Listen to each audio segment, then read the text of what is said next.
Well, good morning, signature agents here and you at home watching this. Today is going to be a fun meeting. I get the opportunity to have a little chit chat with a guy I've known for a hell of a long time. Someone who's been a friend of the Realtor family, current city councilman, running for lieutenant governor. I don't know why, but we'll figure that one out when he gets up here. Stavros Anthony, come on, sit down. Give a big hand. You know, I got to hand it to Stavros because we've known each other for a long time, and so he knows me, right? So he's like a little worried right now. It's going to turn out to be a TMZ thing, or it's going to be a legit political kind of a talk. But you know, some of this, when you do these interviews, you got to do a little background, right? And I had no idea that you had gone to the FBI National Academy. I knew you were a Metro captain, right? Served on the Board of Regents, chaired the Board of Regents anyway. And aren't they having fun right now, huh? You know, you're appointed to the member of the Nevada Commission of Aging by Governor Sandoval, National League of Cities, Public Safety and Crime Prevention, Policy and Advocacy Committee, sit on the Goodwill, Commission of Accreditation of Law Enforcement Agencies, Nevada League of Cities and Municipalities, St. John Greek Orthodox. When do you have time to say hi to your wife and kids? I see her in the morning, I see her at night. Well, two beautiful daughters who, and thank God Lyman's not here, right? Went to UNR. Won't hold that one against you. And you've been around for a long time because you were originally elected in the city council in 2009, if my Ballotpedia is right. I got this all off Ballotpedia, guys. Amazing you can find on the internet now. Here we go. And Mayor Pro Tem, right, from 2011 to 2015, and again in 2020. What happened in 2020 that put you back in Mayor Pro Tem? You know what happened. Married for 35 years, and like I said, currently running for lieutenant governor. What I want to do is give you some time to talk because they're here to listen to you and not me. But give me a quick rundown of what's happening in the city. Maybe touch a little bit on short-term rentals, how that is going. The big key word, affordable housing, and how it's impossible to deal with that. And if you want to get into homelessness, we can. There's a bunch of stuff. And if you want to talk about Mayor, good thing about the masks, way back when in 2020, we said, take them off, take them off. We can get into that if you want, but I'm going to let you give it some time to talk to all these folks. Okay? I'd be glad to, and then I want to answer any of your questions too. So, first of all, thanks for having me. My name's Stavros Anthony. I'm a big supporter of your industry. Always have been. Always try to do what I can on the Las Vegas City Council to support our realtors. So, as Tom mentioned, I was with the Las Vegas Metropolitan Police Department for 29 years. Retired as a captain. Had a wonderful career. I was the captain of Vice Narcotics, Financial Crimes, Transportation Safety Bureau, Internal Affairs. That was basically my career. And then in 2009, I decided I needed to do something different besides policing. So I decided to run for the Las Vegas City Council. I was told I couldn't win because there hadn't been a Republican elected to the City Council in 15 years. So I said, screw it, I'm running anyway. And I ran against 5 Democrats. I won. And then I got 78% of the vote in my second term. And I received 78% of the vote in my third term, which I'm currently in, and I'm turned out. So it's been a crazy 12 years. I came on in 2009. If you guys remember 2009, it was the big crash happened. Construction stopped. Unemployment went crazy. People left the state. Our budget was decimated. Metro didn't hire. I'm on the Fiscal Affairs Committee for Metro, so we're responsible for their budget. They didn't hire a police officer for, I think, 3 years. And then things come out, and we're getting better, the budget's getting better, and things are getting better, and then all this stupid COVID crap started a couple of years ago, and we went back south, and tourists stopped coming here, and everything was shut down, and you know, the first couple of weeks, everybody was a little concerned because we didn't know what was going on, but Carolyn Goodman and I started coming out and saying, you can't shut down small businesses, you can't shut down casinos, you can't force people to wear masks, you can't force people to have to get a vaccine. We're eventually against that, and you know, unfortunately, we weren't in control of that, but we came out pretty heavy, and when I ran for the Clark County Commission a couple years ago, a lot of my campaign was stop the mandates, reopen our businesses, get people back to work, and that's another story if you want me to talk about it. But that election was stolen from me, and maybe it was for the good. So it's been quite a 12-year period. I was able to build a fire station in Sun City, Summerlin during the recession. I built a couple of parks, and one of the things that I really focus on the most, because it goes back to my policing, is neighborhood preservation. I work very, very hard as a police officer and as a city council person to make sure our neighborhoods are great places to live, great places to work, they're safe places to take your kids to the park. I want to be able, as a city council person, I want people to walk out their front door and say, you know what, I like living here. This is a nice place. There's no graffiti, there's no garbage. People take care of their neighborhoods. If they don't, I can call the city of Las Vegas and they'll come out and get rid of the graffiti. They'll come out and code enforcement will talk to folks that are not keeping their place up like they should. And I think that's a good thing for all of you, because that creates good neighborhoods for you to sell homes in, and it keeps the property values up. So that's really been a central focus for me, is to make sure that people really like living primarily in Ward 4. That's what I represent as Ward 4, which is up in the northwest part of the valley. But obviously I'm responsible for the entire city, but more importantly I represent Ward 4 because those are the people that put me in office. So a couple of things that Tom mentioned. When we do surveys at the City of Las Vegas, we do them every year, and the things that come up at the top every single time, number one is public safety.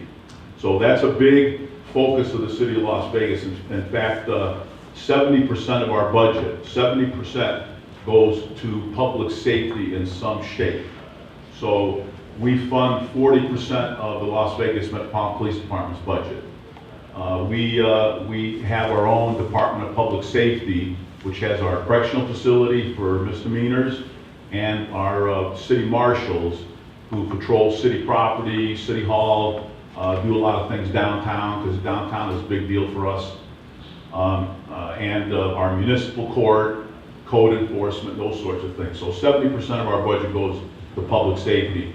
Number two is usually economic development, so that's a lot of what we do, is making sure, and that's a big priority for me during my last 12 years, is to reduce licensing fees, reduce the number of licenses, reduce regulations, make it easier to open up a business in the City of Las Vegas. So we've done all of that. When I came on in 2009, we had about 50,000 different licenses that people would have to get, and some of them were duplicate. And people were telling me this, so I went in with then Oscar Goodman and said, we got to do something about it. So we ended up cutting the number of licenses in half, so save people a lot of money. Let me touch on that. There was a time when an agent had to get a City of Las Vegas business license, a Clark County business license, and a Henderson business license, and a North Las Vegas business license. And it wasn't until people like Stavros came into power and saw the stupidity of it, I'll put words in your mouth. That's true. And made it so that we only needed one to, where we're at with our office, right? So it's important to have people that are good friends of the realtor family in those spots, and that's why our PAC works so hard, and BORPAC works so hard to make sure that the right people that we're friends with and understand what our needs are as a group, that are there to do what they can and be a voice of intelligence, and I'll leave it at intelligence. I appreciate that. And the other thing we did was, you can pretty much do everything online at the City of Las Vegas. You don't have to go anywhere. And that was a big push on my part as well as others on the City Council is to make sure things are done online because it saves you time and it saves you money. So we've been doing a lot of that. Tom brought up this homeless situation. That's a topic of discussion for a lot of people. I tell you, we're probably the one jurisdiction in Southern Nevada that has spent more time and more money on the homeless situation. We built a multi-million-dollar courtyard in downtown Las Vegas where if you're homeless and you want help, you can go to this courtyard, you can get cleaned up. There's counselors there, there's people that will help you get housing, there's people that will help you find some place to get a job. So it's a place where people can go and seek help. Unfortunately, about 80% of the homeless population, they don't want any help. And it's not so much their fault, a lot of it is, but a lot of them are just mentally ill. And they need help and they're not seeking it out. A lot of them are drug addicts, a lot of them are alcoholics, a lot of them just want to live that lifestyle.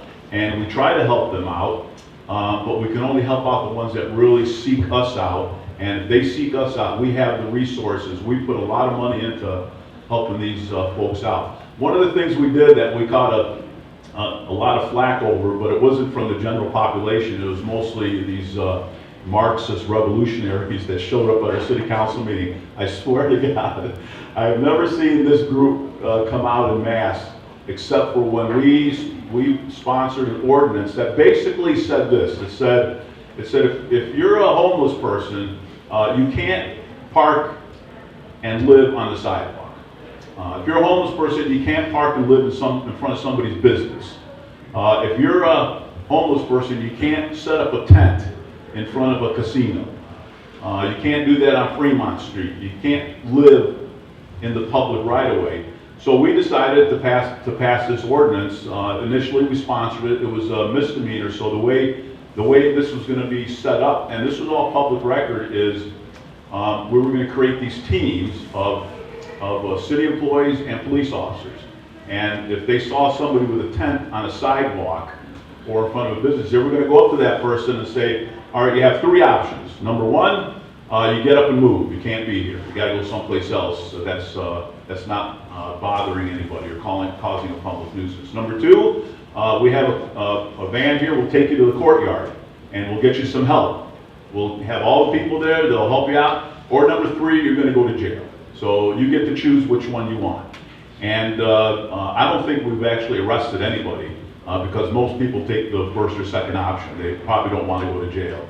But we started this, and the homeless crowd came out in mass, and they were cussing us out and screaming and hollering. We had 100 people. And these, I know this is on tape, but these aren't regular people. These are the fringe people. We ended up passing the ordinance, and it's worked just fine. Like I said, we haven't arrested anybody, but it's a mechanism for us to get people out of the public right-of-way because we don't want to be like LA, we don't want to be like San Francisco. It's a disaster there. So we're taking proactive steps to not only help people, but make sure they're not becoming a public nuisance. So, and we're really the only ones that are doing that. And I'm proud of what the city of Las Vegas has done to try to do something with the homelessness. We're never going to solve the problem. We're always going to have this, but we can keep it to a level where we're helping people that want to be helped and they're not out there causing a nuisance in our community. And finally, as Tom mentioned, I'm turned out, so I've decided to continue my public service. That's what I know to do. I don't know how to be a realtor. I would never even try to be a realtor. I wouldn't probably make a buck because I wouldn't know how to do it. We have a school. So I've decided I'm a candidate for lieutenant governor. The interesting thing is when I tell people that, the first thing that pops up is, what the heck does lieutenant governor do? Because most people don't know what a lieutenant governor does. And they don't do much. Well, let me tell you what... It's okay, Tom has the same problem. So let me tell you the responsibilities of lieutenant governor. So it's the second highest constitutional position in the state. There's governor, lieutenant governor, and then there's attorney general, secretary of state, controller, and then treasurer. Those are the 5 constitutional positions. So the Lieutenant Governor is the chairman of the Tourism Commission. The Lieutenant Governor is the vice chair of the Transportation Commission. The Lieutenant Governor runs the Small Business Advocacy Department. The Lieutenant Governor is responsible for Homeland Security, and then the Lieutenant Governor is the President of the Senate during the legislative session, which happens every 2 years. So I think, so it does have specific responsibilities. It just depends on the person. Do they want to pursue those vigorously, or do they just want to attend the meeting and check the box and not do anything? I am the kind of guy, if you look up my record, the city council is technically a part-time job, but I'm going 100 miles an hour, so I'll be doing the same thing as your lieutenant governor if I win that election. The election primaries in May. I'm a Republican candidate, and then the election is in November. So that's basically it. I'll turn it over to you, and I'd be glad to answer any questions. So, okay, let's circle back to what you're doing right now with the city council. When you leave here, you're going to go to your pre-meeting, because I think you guys have a meeting tonight? We meet the first and third Wednesday of every night. Yeah. Every night. Right. Every month. So our meetings start at 9 o'clock. It's tomorrow, and then in 2 weeks, and then we have a briefing the day before. So what are some of the things, as far as realtors or anything else, that's on the radar right now at the city council that you can think of? That involves realtors? Yes. Or whatever you want to talk about that is a burden in your bonnet. Short-term rentals would be a good one. Short-term rentals.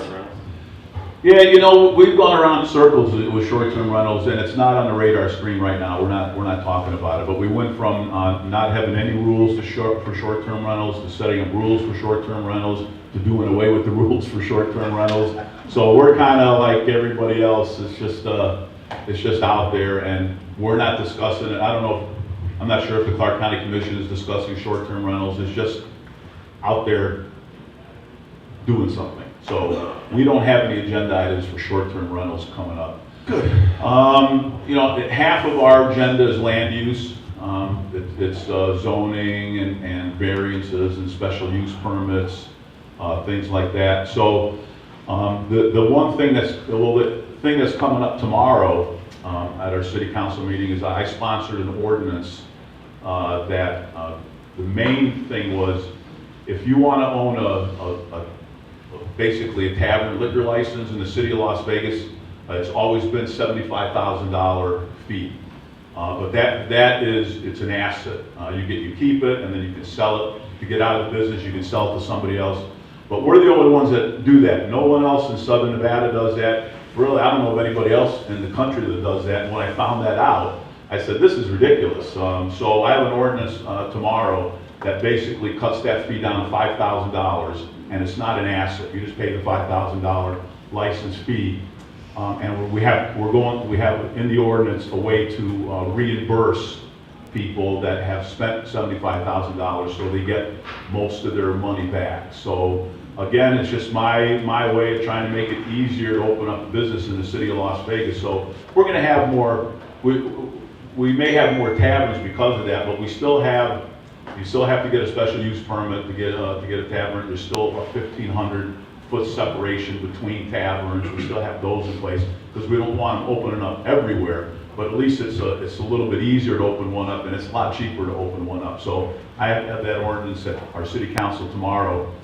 Burning issues coming up. Nothing really out of the ordinary. I mean, our budget has been pretty good shape.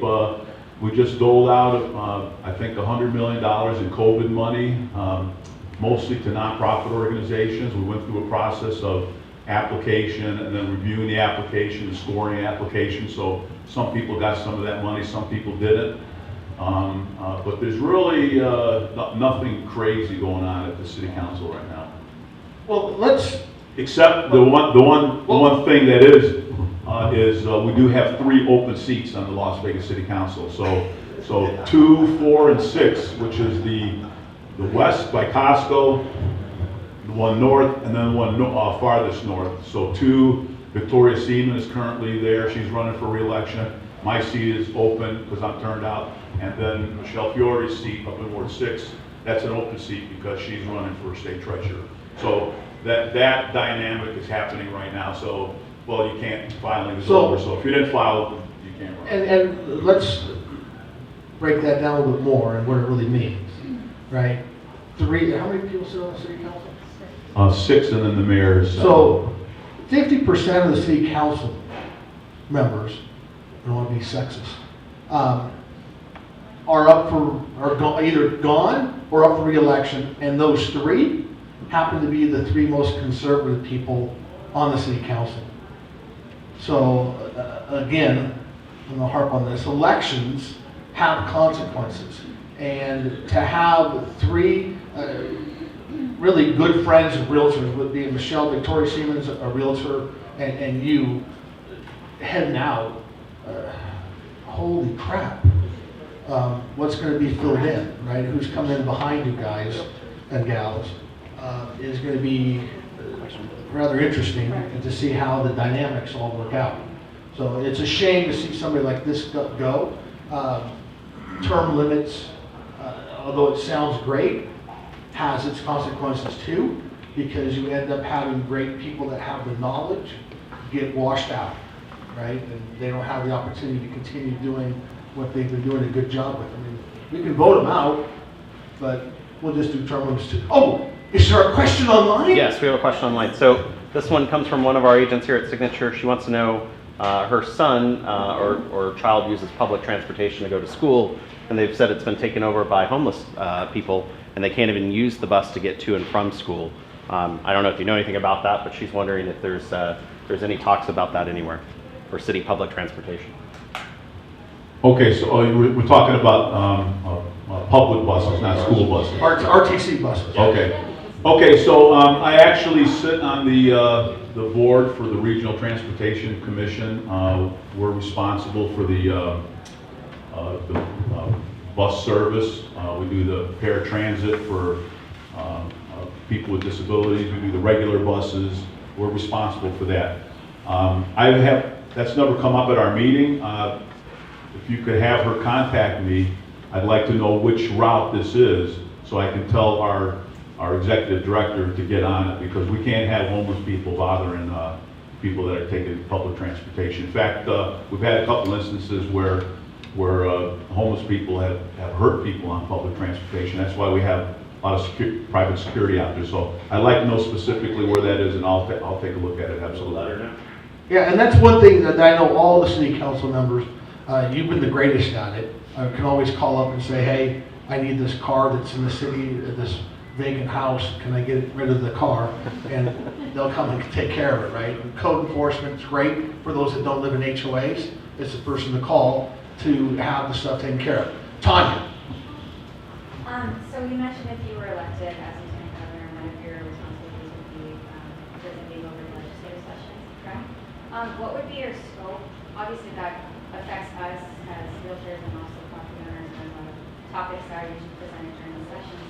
Would you have voting rights? What is it exactly? So that's a good question. So it says I'm the president of the Senate. The only thing I know for a fact is that I only get to vote when there's a tie. So the parliamentary procedures that are my responsibility as president of the Senate, I haven't looked into those yet.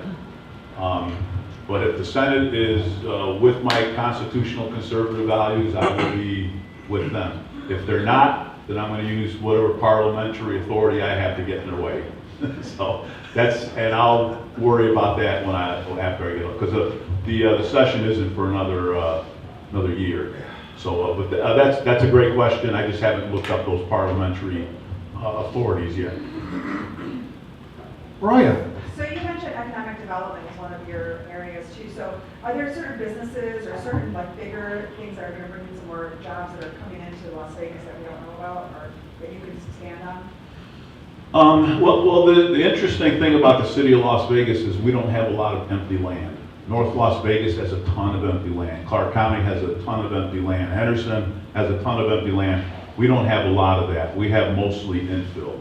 So what we focused on is a couple of things. Number one is downtown Las Vegas. So when I came on in 2009, and even before that when I was a police officer, you did not go to downtown Las Vegas.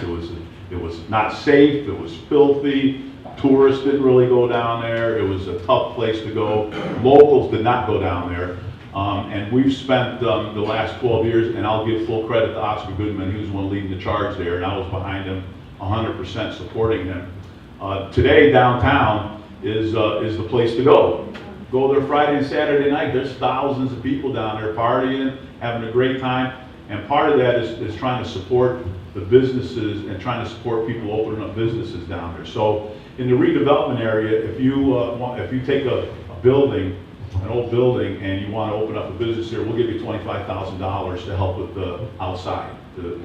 So, you know, that's not a lot of money, but it's, you know, for a small business, it's a lot of money. So we're doing stuff like that. When it comes to the rest of the city of Las Vegas, like I said, we don't have a lot of empty land for commercial. We're getting more for residential. You know, we rely on the Howard Hughes Corporation. They do a great job developing their master plan communities.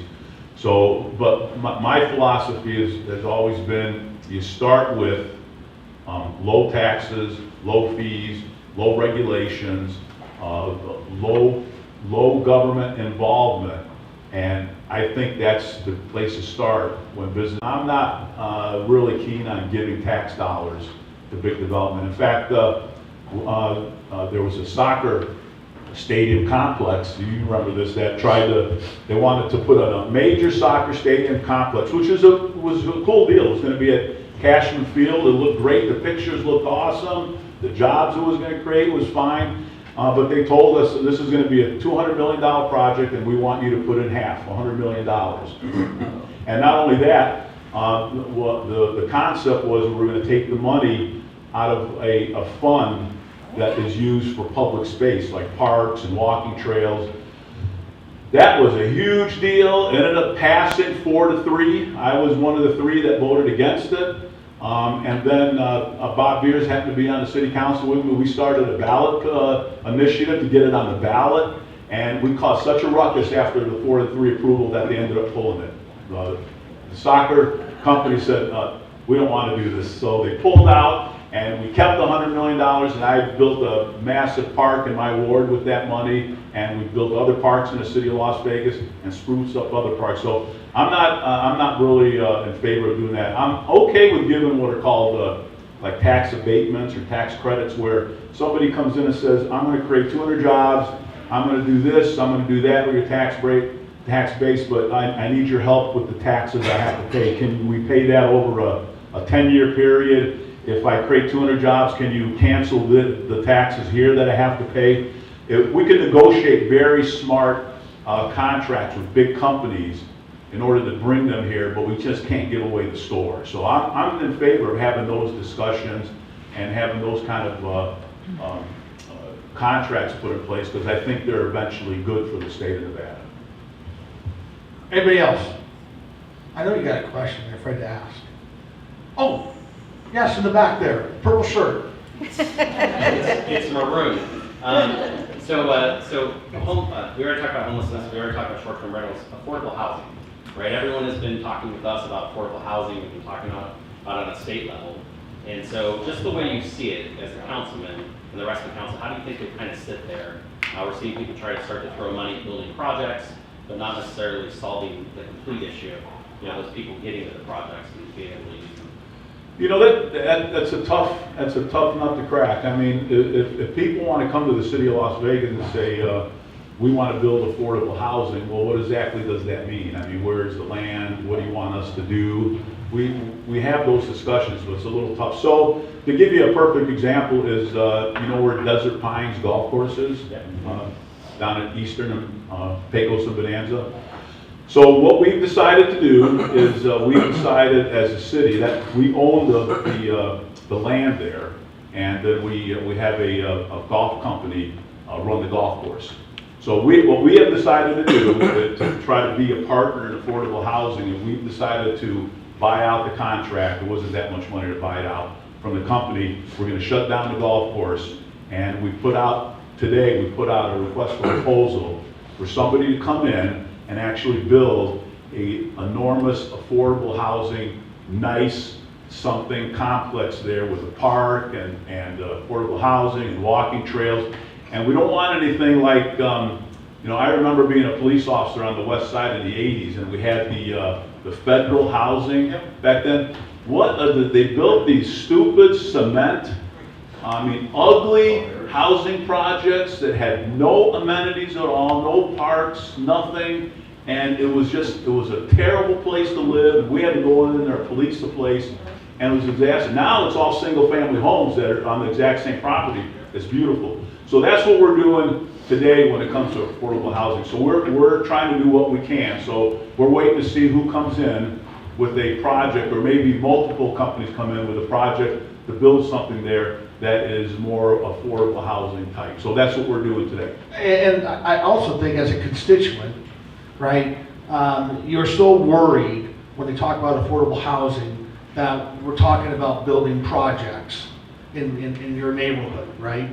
And it's one of the communication gaps is just that. Everybody has their mindset on cement block buildings, and no one's going to take care of the stuff, and it's just going to be ran down in a couple of years, versus actually building something that someone can get into and be proud of owning, to where they take care of it and it doesn't become a blight on the community. That's one of the biggest issues I think we have getting this stuff passed, and it's important that we communicate that as much as we can so that it can go forward. Todd? So what would the city of Las Vegas' definition of affordable housing be? It's not that. What is it?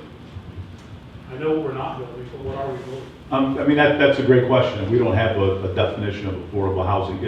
It's trying to build, it's trying to partner with the private sector to build houses that people can afford to rent or afford to own. What the definition of that is depends on the times. Affordable housing 20 years ago was different than what it is today. So we're gonna take this land, we're gonna give it to whoever develops it. So they don't have the land costs, so their cost to build the homes and to rent them will be lower. So it'll just be more affordable than what's currently available. So we don't have a definition of what that means. It's just what's good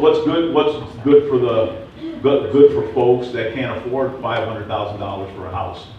So the city of Las Vegas, by donating the land, would then have some stipulations on the land that they would have to keep the price of the housing down based on underground work, based on utilities, all the things that they have to do to that land to make it usable. But the city will still regulate how much they can charge. What's going to stop someone who comes with a project to go, oh, well, we got the land, but now we got all the underground work, and so now the cost is just going up and up and up and up and up? We will be in the middle of those discussions. Absolutely. We're not just going to give this away and then somebody says they're going to build affordable housing and then they build a 10-floor condominium complex. We will have stipulations in there, deed restrictions, stuff like that. We're all dialed in on that. That's absolutely going to be part of the plan. How big is the property? It's a golf course, man. 18 Yeah, it's a lot of acres. It's actually pretty massive. It's a massive. If any of you want to bid, go ahead and contact the city of Las Vegas, get the paperwork, and you can put in a proposal if you want. When does it close? Because I golfed there. I already have somebody mad. Get your membership back. What's the next council meeting? Would there be any rental restrictions so that you can maintain a high ownership? Or are you going to allow investors to come in and buy them and use them as rentals? We haven't gotten that far. We just decided to do this like a couple of 3 weeks ago, so we haven't even done the request for proposal yet. There's going to be a massive discussion involved because we want to make sure we do this right for the next 30 years. So we will, those are all questions that we're all asking today of our city staff that do this. So keep on top of it. If you see something that, you see something in there, you think that's not a good idea, call me. Don't worry, we'll be there. Okay. Lately, I met a lot of tech guys from California, but they love living here because of low tax and good benefits.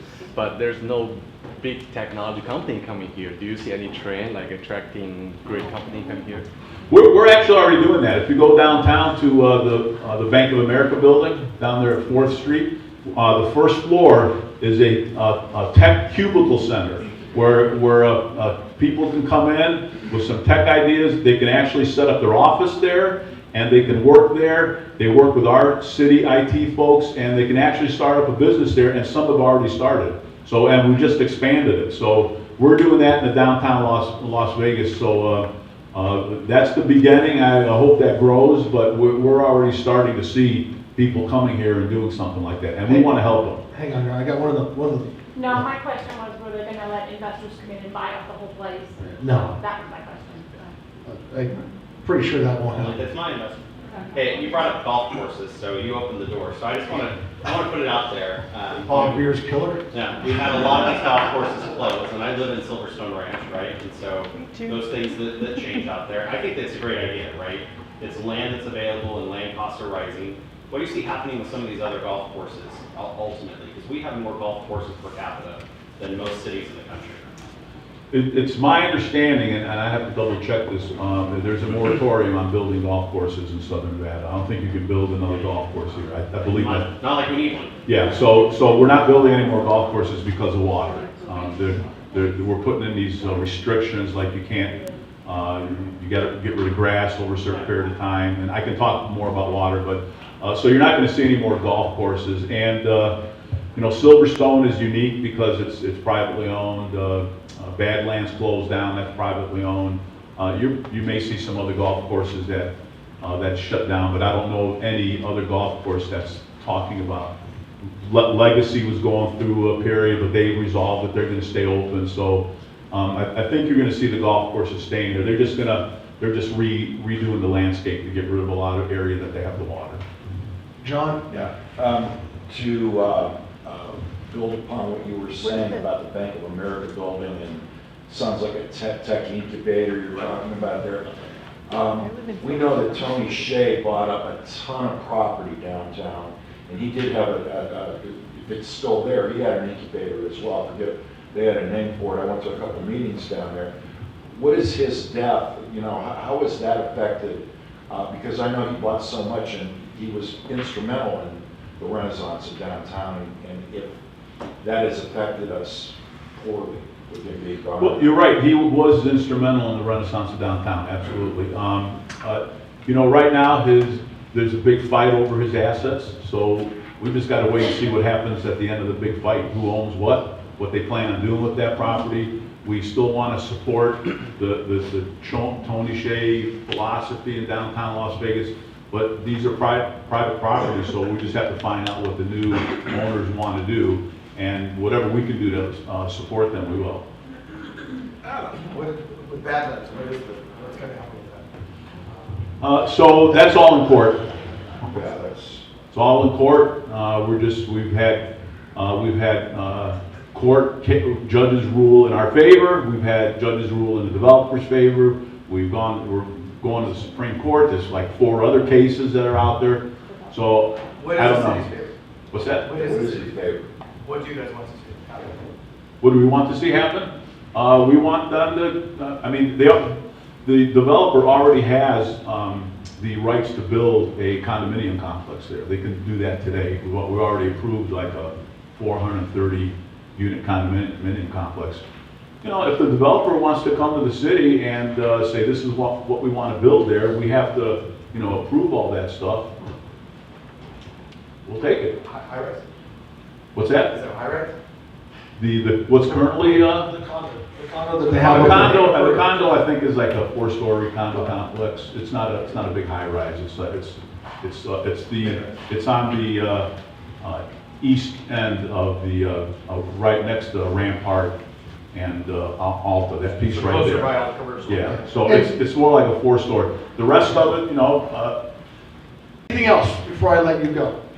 I have just a quick question that's not, like, so I go downtown every weekend. I do see homeless people sleeping on the sidewalks. What, should I be calling someone? What should I be doing? I mean, they're still down there. They're still sleeping on the sidewalk. We just don't have enough people. It's not like it's a 24/7 operation. Right. You know, I mean, if you want to call the city of Las Vegas and say this person's sleeping on the sidewalk, you can do that, and then we'll try to send somebody over there. But you know, they may move by then. So it's still an issue. We just don't have, you know, when it comes to using using police officers, it's putting them where they're most needed. And, you know, you want to put police officers where burglaries are occurring and homicides are occurring and, you know, robberies, violent crimes. So moving a homeless person on a sidewalk away from there, it's not really a top priority for police work. We still have to do it. We have the ordinance, but there's only so many police officers out there. And, you know, you put them where the primary crime is. But you're absolutely right. So I will tell you, we have a piece of land that we have a lot of homeless people on. Like, we have like 2 sets of homeless people on.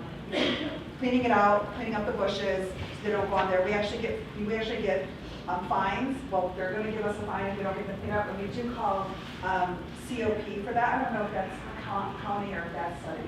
That's community-oriented policing officers there with Las They're Vegas. super responsive, and while we were cleaning up the bushes, we had like 2 different sets of police officers coming over, making sure, because they don't want you to approach, obviously, but if it's on your land, you can take care of some of that. Absolutely. If it's on private property, that's different. If it's in a public roadway, then it's just, if we have somebody, we'll send them out there. If we don't, we don't. So. I was just curious. No, that's good. I cross the street if I don't want to walk by them. I mean, it's jams. Well, look, I want to thank you for coming out and doing this, because it's not that often that we get someone of your caliber. I mean, they listen to my stuff all the time, right? But when somebody like you comes out here and says, "Yeah, I'll come talk to your group," it's fun, it's entertaining, and you know, I appreciate really everything you've done for us so far. Let me just leave you with 2 things.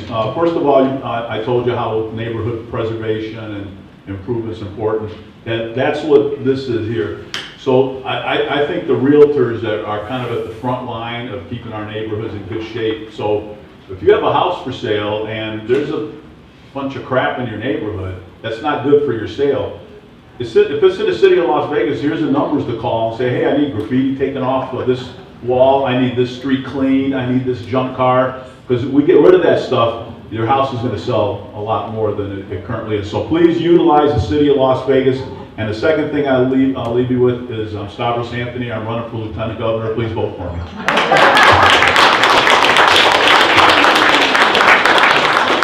All right, Chris, come on. Let Stavros get out of here and go do his city's thing. God bless Thank you, Stavros. Thank you. You go to Joe in there, in the right track.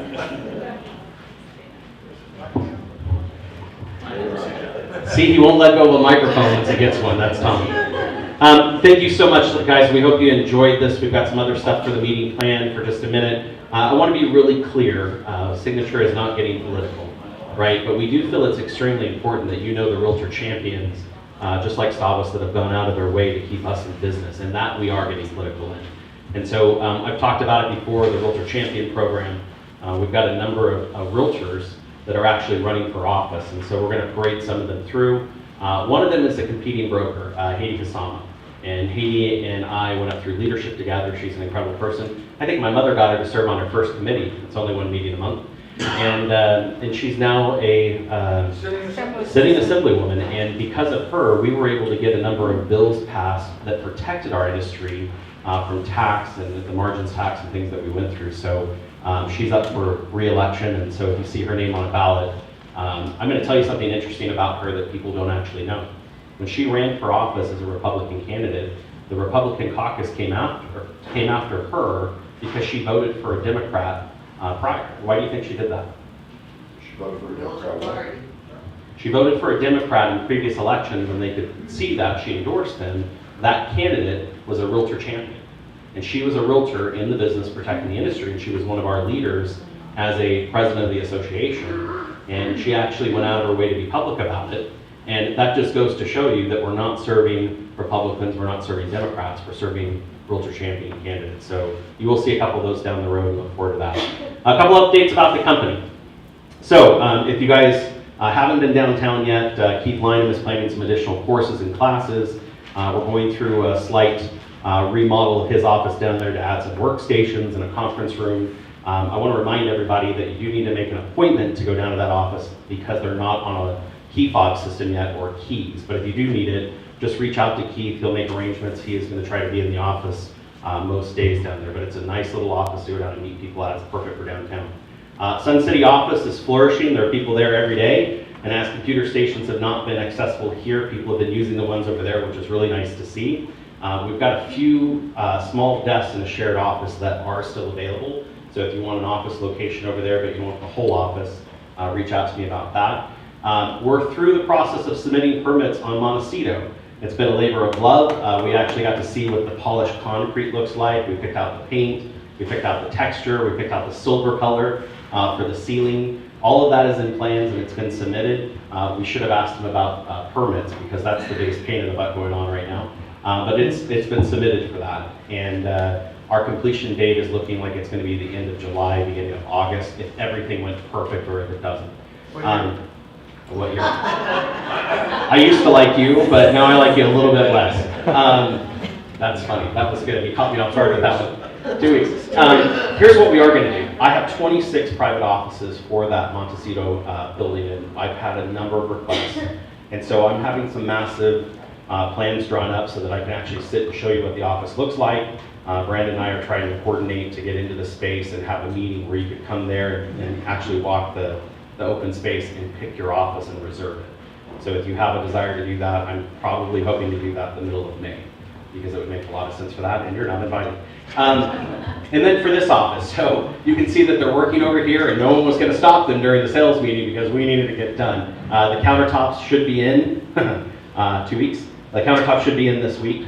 Once the countertops go up, we'll have the computer workstations put in right away. We actually have them sitting in the room over here waiting to go up. The electrical's all in everywhere. And so we're going to get that TV put into the conference room over here on the right side. And we're actually going to add a second conference room on the left side so that you have 2 rooms that you can meet in. One will have a computer, one will have a really nice setup, but it won't have a computer. And that's all I got on the offices. So with that, I think we have a surprise. Wants and needs also? We'll get to wants and needs, but I'd rather come to the surprise. Is Oh, the that's surprise right. out there? There is a special guest. Yes, and if he drops any eggs on the carpet, we're going to have a problem. No, that's Wow, it's the Easter Bunny. Easter Bunny. Yeah, and so this is like Disneyland all over again. Have a seat, Bunny. So Todd, Hi, tell us about the special event that's coming up since you're on the group planning it. Well, I haven't been doing much planning. This all goes out to Monica Miller. She's been killing it with the plans. So it's this Saturday, starts at 10 a.m., goes until 1, and it's an event you should invite your clients to. There'll be booths, there'll be games, there'll be eggs, there'll be food, there'll be ice cream, face painting. I'm sure there's, what else? Bouncy house. Yeah, there'll be a lot. It's at the Paseo Park, which is out in Green Valley. It's on the flyer, the address, so don't ask for the address because I don't know. But we're also going to have this same special guest be there on Saturday, so all the kids can get their pictures. You guys didn't waste any money on this outfit, did you? I'm telling you. No, God, magic, Tom. A little iron, my So it'll be a great event. Get your clients out, bring your families, show up, and as many people as we get out there, it'll be a lot of fun. Very cool. Awesome. And thank you, Monica, if you are watching this out. Yeah, Monica. Nice to see the Easter Bunny. There's no eggs on the floor. All right, so real quick before we get to Sherman, We put the face does anybody have any wants and needs? Any properties that they want to talk about? Any brand new listings? Anyone in the room at all? Anyone in the room at all? I'm looking for anything in the Southwest, 450 to 475. I've got a great buyer, 20% down, 30-day close. Needs a downstairs bedroom if it's a 2-story. I have $800,000 out on Campbell and. Anyways, I don't know right. That's all really. That's my most important thing. I need under $500,000 on Southwest. Perfect. Cool. Good luck. Anybody else? We have 2 new listings coming up this week. One is a condo at Smoke Ranch and Jones in Smoke Ranch Villas, 2-bedroom, single-story, completely remodeled in 2021. The inside is perfect. Only a single person lived there. It will go on the market at about 300, maybe 290, but it looks like 300. There are rental restrictions there, so no investors, it's owner occupied only, 2-bedroom, single story, smoke Reggie Jones. And we also have a single family residence in Mountain's Edge. It's actually on the outskirts of Mountain's Edge. It's just across the street from the border. It is also a 2-bedroom, 2-bedroom, 2-car garage. It will go on the market around $360,000. Those will both hit on Thursday this week. Nice. Anybody else that I missed? No? All right, so I have Shelley P. with our mortgage moment. Give it up for Shelley. And she waited so nicely to the end. Thank you. Save the best for last. That's right. Happy Tuesday, everyone. Oh, Yeah? And me. Are we going to do an interview stuff? I'm supposed to sit on this. So close. All right. So I have a couple of handouts so that it's easier to see if you have a hard time seeing this, but how many of you have had some clients that have had to pay over the list price? Yeah, so I wanted to share this example. This actually can be co-branded. This is something that we actually share to our clients that helps them see kind of the benefit or what it would look like for them to realize their over asking price. So this is actually on one of Bobby's listings. The client came in and wanted to bid $20,000 over. And so original list price was $420. They put $20,000 over list price to get the contract, and they actually came in at $440. You'll see here that based on the financing, she did FHA financing on it. So based on the financing, the top part there shows that in 7 months they break even from the cash outlay that they'd have. But then overall appreciation for this client in 5 years was going to be $103,000. Now that's based off of historical data, right? So this is just something for our clients to realize, hey, if you're going to live in this house for longer than 5 years, would you say that it would make sense for you to pay over appraised value or over list price today?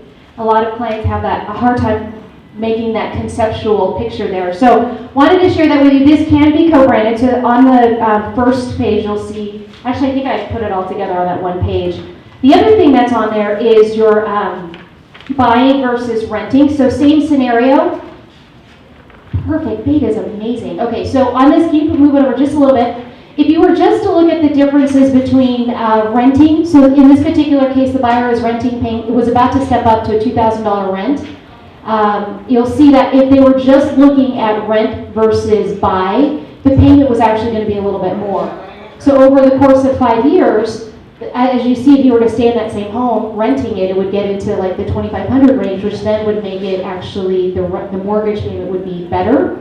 So the net difference on that would actually be negative if they were looking at this solely from renting the property. But if they were going to purchase it, what usually happens in purchases, you're going to have appreciation, right? Would you agree with that? There's some appreciation. And you're also going to be paying not to your landlord's equity, but to your own principal reduction. So you're going to see amortization gain on that. So net would be roughly about $66,000. And again, I turned this out based on just 5 years. But you can actually take that all the way out to 10 years and you'll see that's, I think it's like $200,000. So that was a very helpful tool for them to also see the difference in them renting today versus buying and what that would actually help them.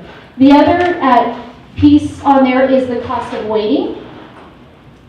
I don't know if that will actually pull in here. So the cost of waiting actually showed them that if they waited, again, for that 5 year, or this was actually 7-year period, the gain on that for them was going to be close to $90,000. 3 year period was $90,000 for them to actually, the loss would be if they had waited for 3 years. So 6 months started out at like $6,000 or $1,500. 1 year was, I don't think it's on that report, Beta. Oh, there it is right there, $90,000 on the very top, sorry. So you'll see here the cost of waiting, $22,000 for the first year, 6 months, 1 year would have been $38,000, $62,000 would have been 2 years, and if they waited 3 years to buy, just based off of them renting, plus rates going up and any appreciation gain that they would have had, they actually would have lost close to $90,000.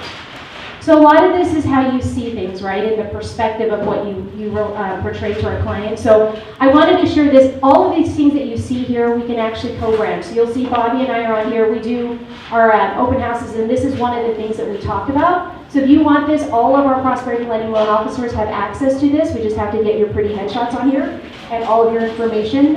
Any questions at all about any of these 3 flyers that you just saw? Comments? concerns?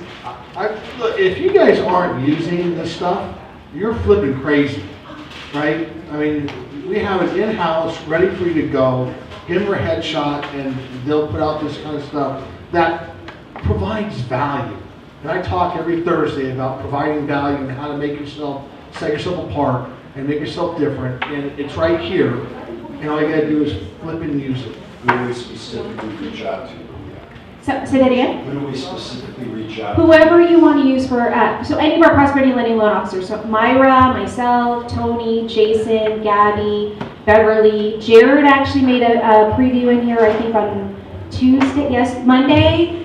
So we're all here able to help you guys. You just reach out to us. I know most of us are on the app as well, and then inside of Facebook, Agency Signature as well.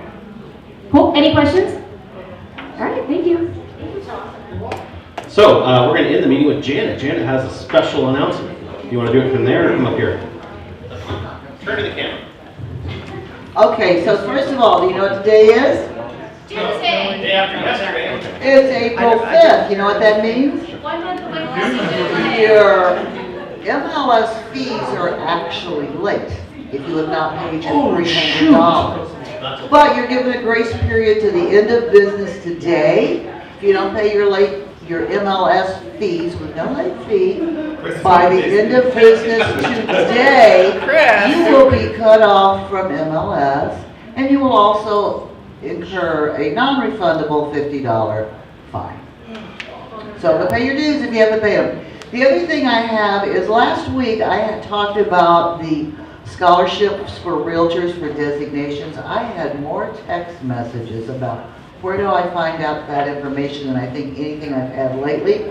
So, go to your Las Vegas Realtor website. You can apply for a scholarship for an NAR designation. The deadline is April the 25th. Now, I want to tell you, if you took a designation class in February and you're applying for a scholarship with a deadline for the 25th, you can ask if they would cover that, but in most cases they don't, but they have on occasion. So bear in mind, whatever designation you want, you have to specify, I want SRS, I want whatever, ABR, you have to use your scholarship for that. You can't say, well, I changed my mind, now I don't want ABR, I want this designation. No. Whatever you apply for is what you'll get. So, free money. All right, thank you, Janet. So that concludes today's meeting. I hope you all had a fun time, and we'll see you next week, same bat channel, same bat place, and bat time. Bye.